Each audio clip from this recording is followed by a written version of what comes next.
cool. Check that out. It's still printing. Yeah. Almost done. That's a pretty fast print for something this size. I was actually kind of surprised by that. So it's really cool. Printing from Windows 8, printing out some toys for the kids, Yep. right? So, and what's really funny is we're in here, and there's 1, 2, 3, 4, 5 people in here, and everybody's like, so how long is that going to take, right? And I could see the eyes of everybody thinking, I'm going to snag that off the print bed when it's finished. So I saw all you guys. I caught on to that, guys. I understood. Because in my mind, I had dibs on that, but I think everybody else did too.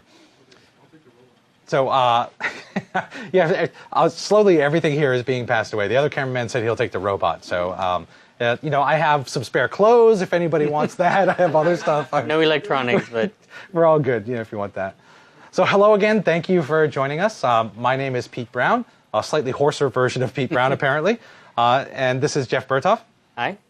Jeff is HTML guy on the team, and I am XAML guy on the team, and we're both fairly geeky guys into lots of different kind of cool technology. Yep. Right? So today we've done 3D printing, we've done Bluetooth, we've done USB, we had the cool web app template stuff that you did, we did WebGL. What else did I miss? We did, camera and the microphone and speech. So we've done a lot of very interesting topics today. If you haven't caught them so far, boo on you for actually sleeping if you're like in Europe or something. That's not really, actually, no, Europe is not that. So maybe India is sleeping, China. So if you went to bed or, you had to eat supper or do any of those things, shame on you for having to do that. So definitely, join us for the rest of the stuff. But it'll all be recorded so that you guys can watch it later on. So, please definitely check them out later. Pass them around to your friends. Share them. If you are members of Hackerspaces, please, show folks what you can do on Windows, because I think there's some pretty cool stuff here. So what we're going to be talking about next here is Windows Embedded and assigned access. So this is a topic that I really wanted to work into the talk today, not so much because it's necessarily a hobby topic, but it does sort of overlap with certain things in the hobby space, but also because it's just such an important topic that so few people know about. Like, not too many people realize that there is, in fact, a version of Windows 8.1 that is Windows Embedded Industry 8.1. Like, people don't realize that you can have that. I saw a recent article. I haven't confirmed anything it said about it, but it's one of those random things that comes up on Facebook.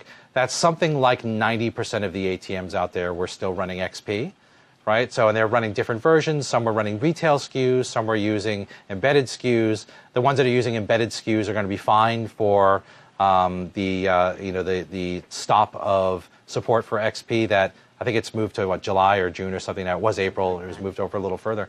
So those particular devices are going to be fine if they're running the embedded version. The other ones, the support stops at that point. The embedded ones, I think, have another year or something beyond that to move over to these new technologies. But what Windows Embedded provides you is a version of Windows that you can use on embedded devices, right? But it's Windows 8. The Windows 8.1 version is not the only version that we have. We've had embedded going back to, I think, XP and so. But we also have Windows Embedded Compact, which we'll talk about. And there's also Windows Embedded Handheld, which we'll talk about as well. And I have a couple of the compact devices. Truthfully, the Windows Embedded Industry devices are boring because they look just like a normal tablet. In fact, we showed some off at Build, and they are a normal tablet, but they have a special sleeve that they go in that has like point-of-sale control in it or something else. It has a card swipe and some other stuff. Oh, sounds like the printer that's finished. It's like the cameramen are rushing over here to hurry up and like steal the print. Can we get a quick shot of the finished print there? Very cool. Now, it's all white, so not the most exciting toy in terms of color-wise, but that finished, and it's finished surprisingly fast. Yeah. So during this talk today, we have manufactured something. How many events can you say somebody throughout the course of the day manufactured something while they were here? Not too many people, right? Not many. We could have like a basket weaving course or something where we could make baskets or something like that. All right. So let's talk a bit about embedded.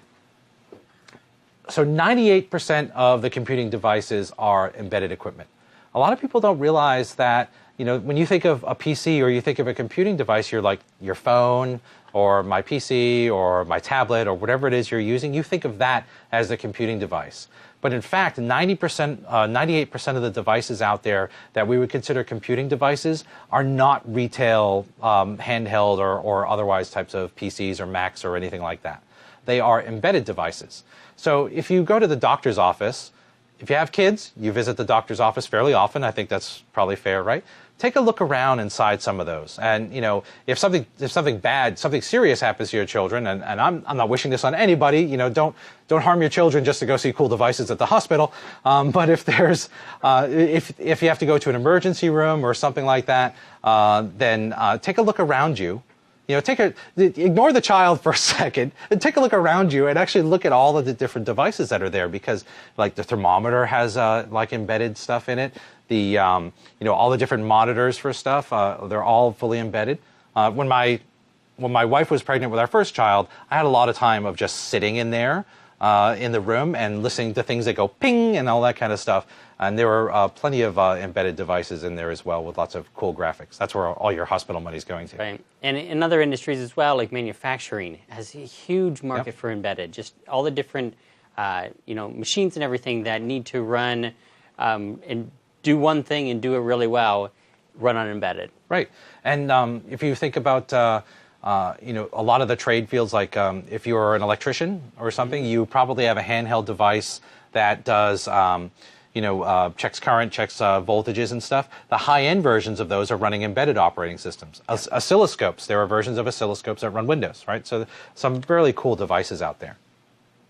Many of the public displays, many of the kiosks that you interact with on a day-to-day basis, most of the ATMs that you interact with on a day-to-day basis, data capture devices out there, they're actually all running Windows embedded. It doesn't look like Windows. The UIs are completely custom, right? We don't have a logo on there anywhere, and this is part of the point of all this. There's no, you know, taskbar. There are no charms that you swipe in. You can't Alt-Tab at the ATM to try and get other people's money, right? So it's not going to get you to another account. But these are fully embedded devices that are designed to run one app and run it really well and run it very resiliently. So something like 88% of all of the point-of-sale devices out there, so when you go to check out at a cash register, and something like 86% of those handheld point-of-sale devices, those are all run by Windows. So again, when I first heard some of these numbers from the Windows Embedded team, I was shocked, because when you look out there and look at these devices, you don't realize how many of them are actually running our stuff. So it is pretty exciting. And as developers, you start thinking of the market that this provides you for places where you can use your skills.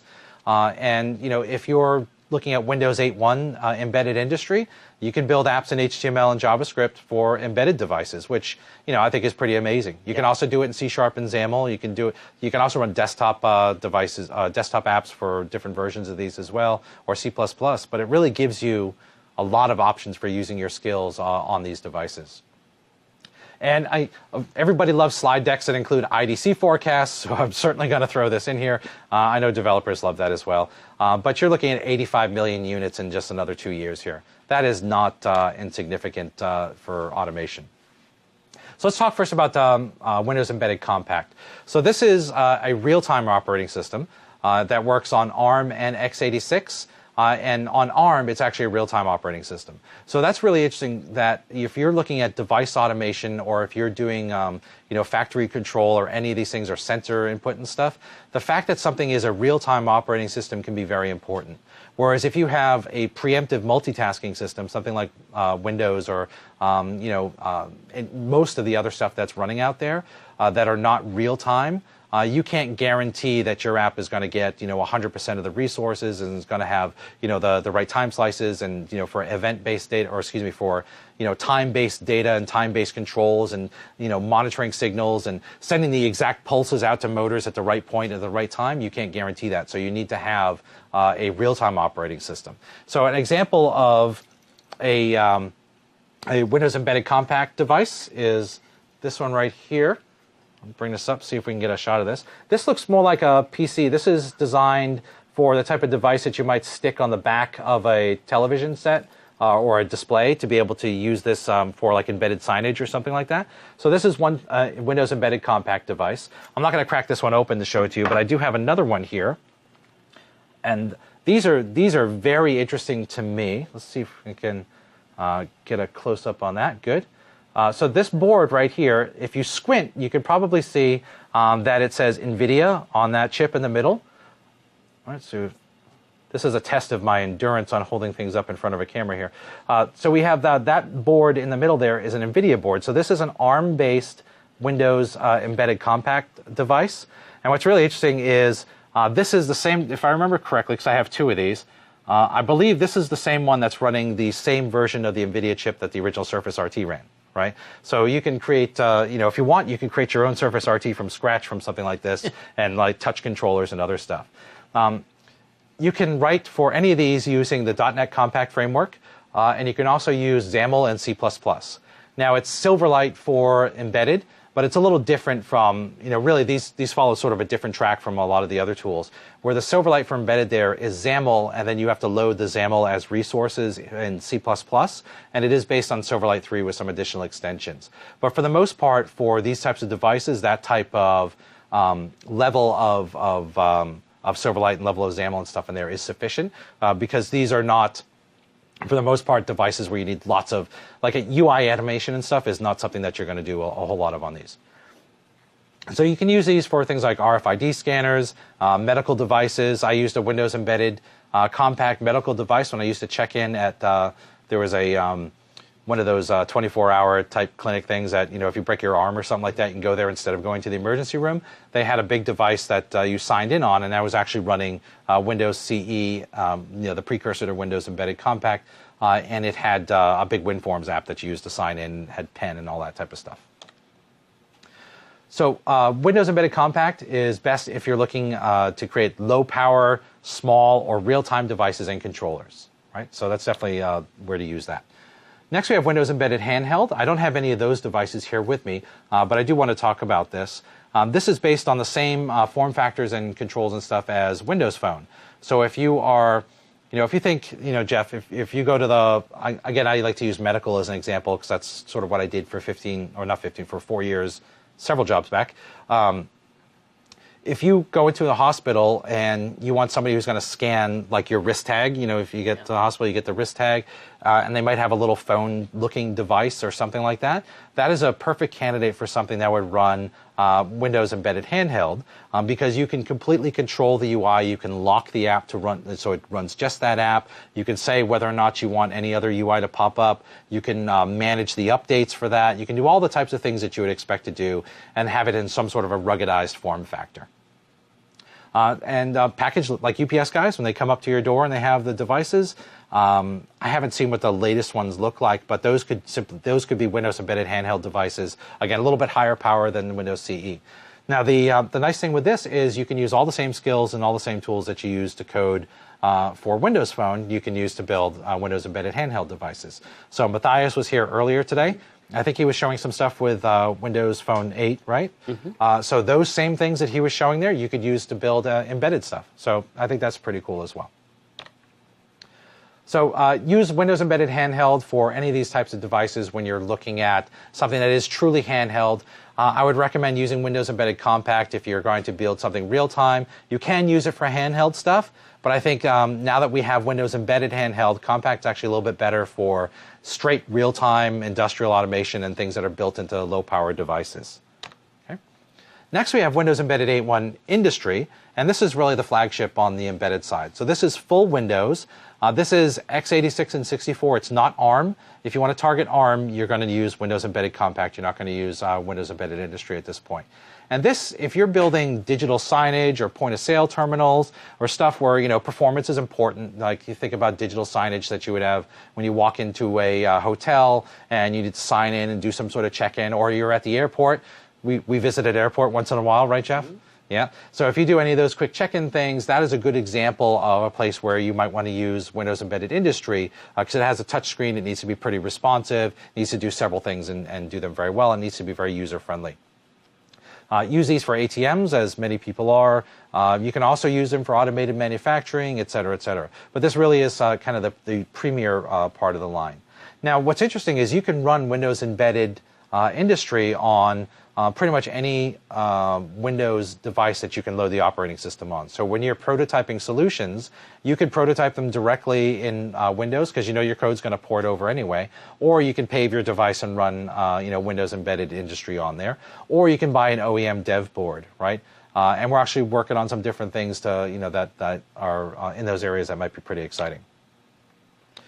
So everything that you can do with Windows 8.1, you can do with Windows Embedded Handheld, plus you can do a number of things that are only available in Windows Embedded Handheld. And a lot of this comes down to the different filters and the locking. So how many people have been to the airport? This is a photo I took.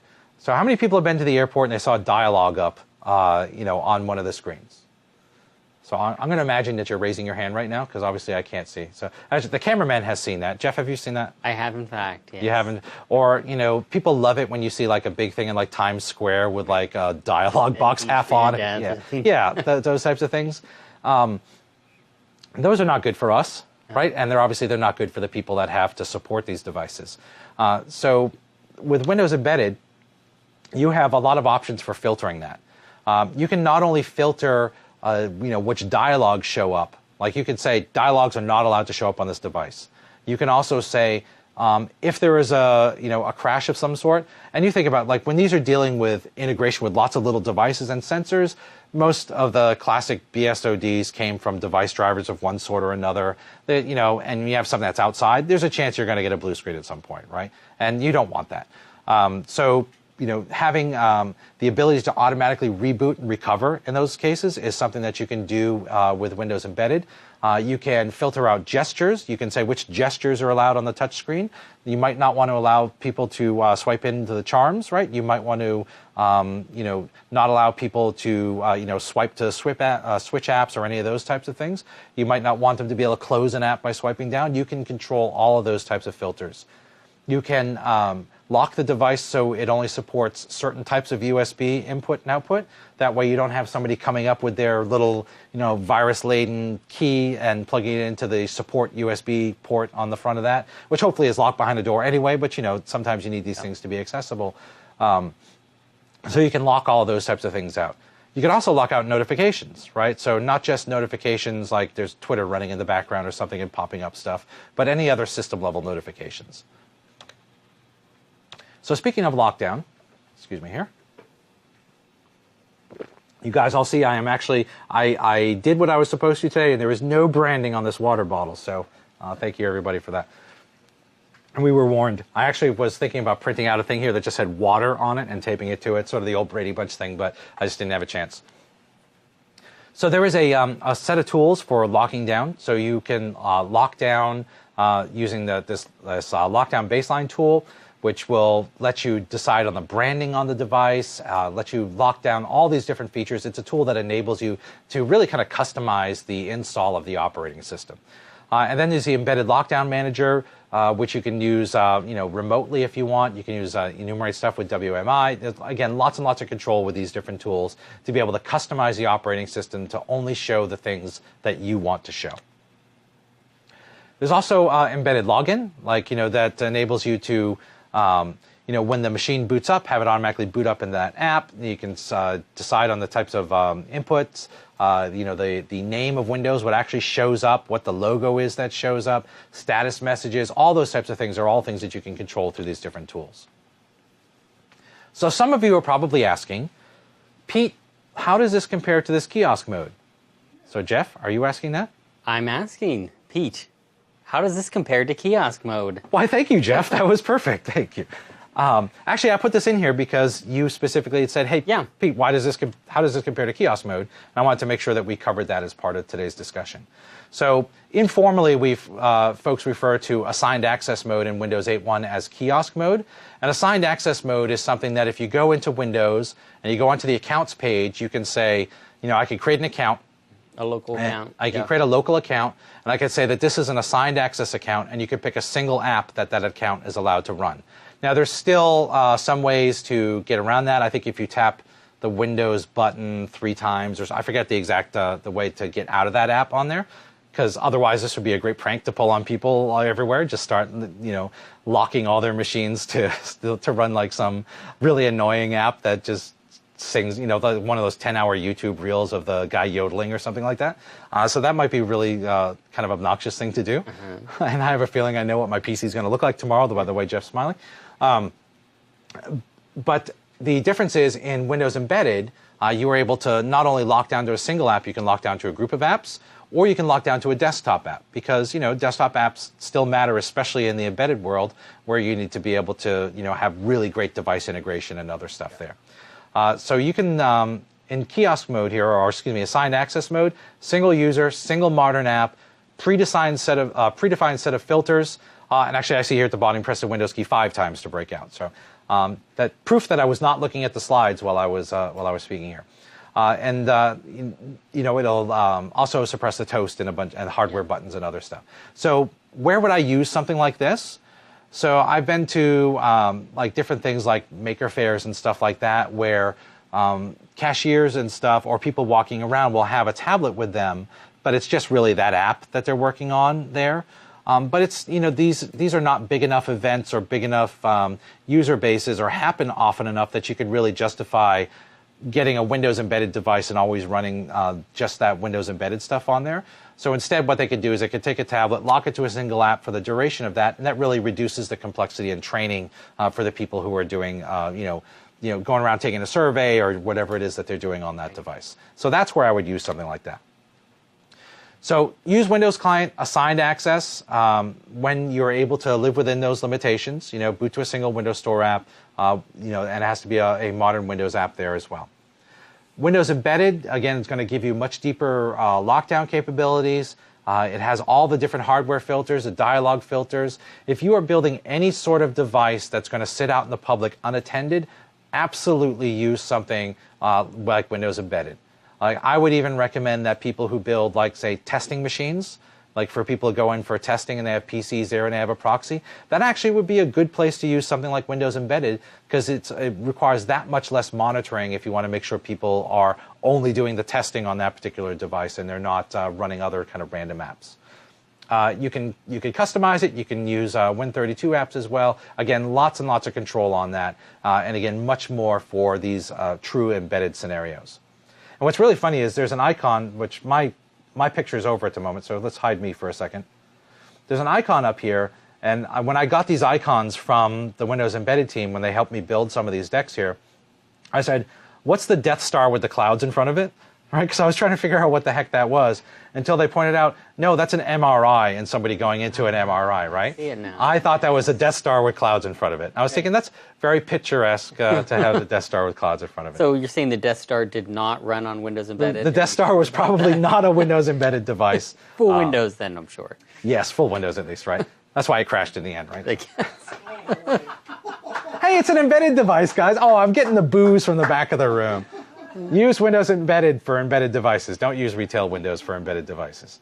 Yeah, and you know what? Of all the things here, that's going to be the one part that gets quoted, and it's going to make its way back to my boss. So, all right. We already covered some of this guidance here, but I want to make sure that folks had access to this slide. When I talk to the Windows Embedded team, this is their official guidance that they've also worked out with Windows on when to use which I think is probably the single most useful slide in this whole deck. So if you're looking for how to position the two and when to use which in your own projects, definitely look at that. So Windows Embedded Industry, that's the top of the line Windows Embedded stuff. It is based on Windows. Everything you can do in Windows, you can do on Windows Embedded. And it is really appropriate for a lot of these different scenarios, digital signage, kiosks, etc. Use Windows Embedded Handheld for places where you might normally use a phone, but you want something that is a little more rugged or has a little more lockdown capability. Definitely use that. And then use Windows Embedded Compact when you want some of the real-time capabilities and some of the integrated stuff and device automation, etc. Right? So there are a couple more links here.